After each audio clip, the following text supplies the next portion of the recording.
There have been a bunch of TikToks and YouTube videos portraying the narrative that Steven Ogg, the actor that plays Trevor from GTA 5, absolutely despises Trevor and he hates GTA 5, when that's obviously far from the truth. Why would he participate in a 7-minute GTA fan film with stunts and heavy effects that obviously would have taken a lot of shooting?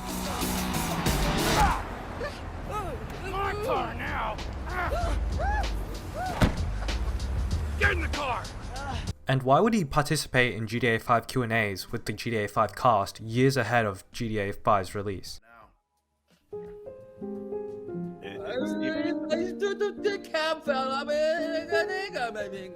There's obviously a part of him that enjoys being Trevor. In fact, he even says this in an interview. The character Trevor is something of a rampaging psychopath. How difficult a role was that to embrace? It was fun. It was fun. I mean, everyone, I think anytime you get to play the bad guy or the lunatic, it's fun because it gets back to that child of, when you're running around the playground with guns, or when you're being the, this is what is so much fun about being a character that is a little larger than life. I mean, the challenge was I wanted to find some humanity in this guy. Some people are trying to portray the narrative that he has a massive ego and that he absolutely despises Trevor and thinks video games are beneath him when he thought of GTA 5 as a significant acting role. Did you go into this project thinking of it as a significant acting role? Yes. Yeah. Like Kevin Smith, when we were passing each other there, talked about when he mentioned the artist doing something to satisfy themselves. That's why they do it. That's why I did it. It was when I read the script, when I looked at this character, for me, it was an acting gig. I didn't think of GTA. I didn't really know about video games. I still don't. Some people were criticizing him over his perspective on working for GTA 5 in this interview. It's an icon. I mean, Trevor's like, it's an icon. Yeah, the character is rather iconic, and I had no idea. I mean, I'm not a gamer. I don't play video games. I never did. I didn't even know what the project was. I just thought, I mean, for me, the opportunity to be a cartoon character, because they said, it was going to be motion capture, and it was going to be our likeness, so it was going to look like me. And I thought to be a cartoon character was cool. Video game I don't care about, I don't know about. So I was just like, oh wow, like I get to be a cartoon. Like that for me was the appeal. And then of course, reading it's a fun, crazy character. So who wouldn't want to play that kind of character? So I didn't even know about the video game world when we were shooting it, even though we were in a studio with the posters. They thought that he was undermining GTA 5 by calling it and Trevor a cartoon. What he actually meant was that he felt the process of doing GTA 5 felt like a cartoon, with the performance capture and movements. And since he has never delved into any video games or the medium of video games, Steven presumably has always thought of it as a cartoon, since he doesn't really understand the medium. Even in the interview, he talks about that he doesn't really understand the reason why people still care for GTA 5 a decade later. I've tried it. It's crazy that I guess 5 years it's been now. I don't understand why people care. It's cool, but I don't get I understand the sort of how this character has become iconic. I do get that, but I'm always I'm amazed by it and surprised, pleasantly surprised. It's not a bad thing because I'm proud of it, but it's like, wow, people still.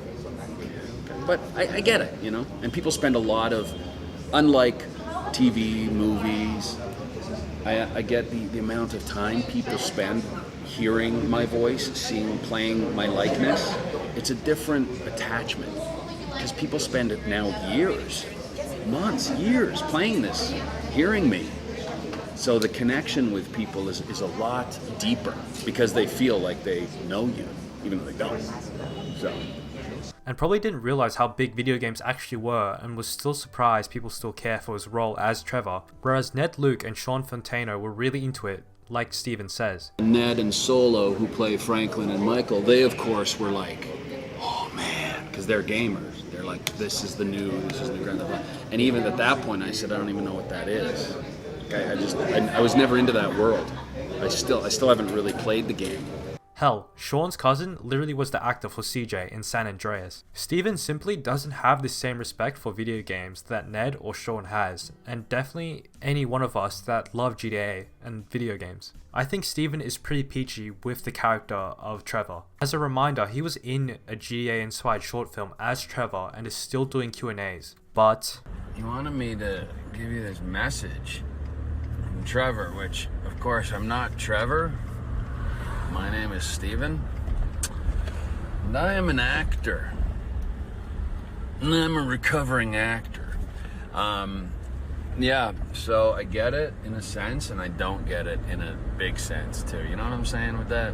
I think he is frustrated with being Trevor for a decade, even though he has other roles in Better Call Saul and was in The Walking Dead for 20 episodes. For the past few years, it's as if Steven wants to distance himself or move on from Trevor despite doing Q&As, but has probably found it difficult because he's a one-to-one lookalike to his character in GTA 5, whereas Ned Luke and Sean Fontano look a little different than their characters.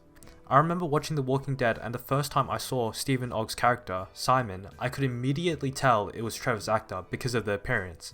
I think there's a reason why he has only talked about it negatively recently, because he has grown tired of being referred to as Trevor rather than Steven Ogg, and is also probably sick of people coming up to him and asking him if he can curse at them like Trevor, rather than having a handshake or a hug. Yeah, I'm getting this complex because everyone just wants me to be mean to them. Like everyone's like, yeah, tell me to go fuck yourself. Yeah, tell me to fucking, can you pretend you're hitting me? Can you pretend you're fucking crushing my head? Tell me to fuck off, piss on me, take a shit on my head. I'm like, cool. How about just a hug, man? I want love. And that's fine. He doesn't have to embrace Trevor because he probably has other things going for him in his life and is probably trying to find other roles, but with the whole cameo drama, he should have definitely just declined that guy's cameo rather than giving a half-assed response with a rant about being called Trevor instead of Steven. And he even berated the guy that paid over $130 for the cameo, which is pretty absurd. If he wanted to distance himself from the role or didn't feel like doing the cameo to act as Trevor, he definitely should have just declined those types of cameos. This is really the only instance where Steven Ogg got angry at somebody on the internet. Even though this was kinda shitty, I still don't think he deserves the hate that some people give him. And calling him egotistical is pretty crazy since he seems like the complete opposite. He really just wants to separate himself from Trevor when he probably never will be able to separate himself. And he likely knows that. To me, he doesn't seem like he has that big of an ego when a lot of the cast of Vice City seemed a lot more egotistical since they were celebrities and created more trouble with Rockstar in the development of Vice City. And there hasn't really been any occasions in real life where Steven was being a menace. So I found this, yeah. He seems like a generally good guy in the interviews and the complete opposite of Trevor. He doesn't really seem like he's portraying a persona and is just being himself, and instead of showering his big role in GTA 5, he's giving his genuine thoughts and his actual perspective on how he thinks about the game, and his thoughts in the stage of production of GTA 5. Instead of Steven calling Trevor a video game character, he calls him a cartoon, probably because he's just not used to that terminology. And then people view him calling Trevor a cartoon negatively, like the word cartoon is in a negative context, when that's really just how he views Trevor. And he also just wants to separate himself from Trevor, which is extremely difficult since he literally is Trevor. He looks exactly like his character in real life, and what certainly doesn't help is that GTA 5 is one of the biggest games of all time. It's definitely weird to call someone by their character's name rather than their actual birth name, when their personality doesn't really resemble their character. He probably feels that people aren't respecting him by calling him Trevor instead of Steven. He didn't expect this many people a decade later to still remember him as Trevor, since he seems to not understand how big of an impact GTA 5 has left on people, because he's simply not a gamer. It's kind of like calling a ginger kid Ranger instead of their actual name. Some people may view Steven as being ungrateful, but I don't think Trevor would have been this iconic if it weren't for him. A part of him may resent Trevor for overshadowing himself, but it's his fault for making Trevor so funny and iconic. I may like Franklin and Michael a lot more than Trevor, but I find Trevor a lot more unique and memorable because of his unpredictability. It's been Trojan, and I'll see you in the next one. We've got a question right over here to the left. Hiya, when you were creating GTA as Trevor, what was your favorite line to record or just hear you say? I know the first day of shooting, of the video game, because I literally only remember this because I just told the story, is stomping on the the head of the GTA 4 character, whoever I killed, and saying, "How old are you?" I'm 13. It's Thir- I'm 13. 13? Yeah. Okay, so you know the word. So, stomping on the head and saying, Yeah. that was a fun line.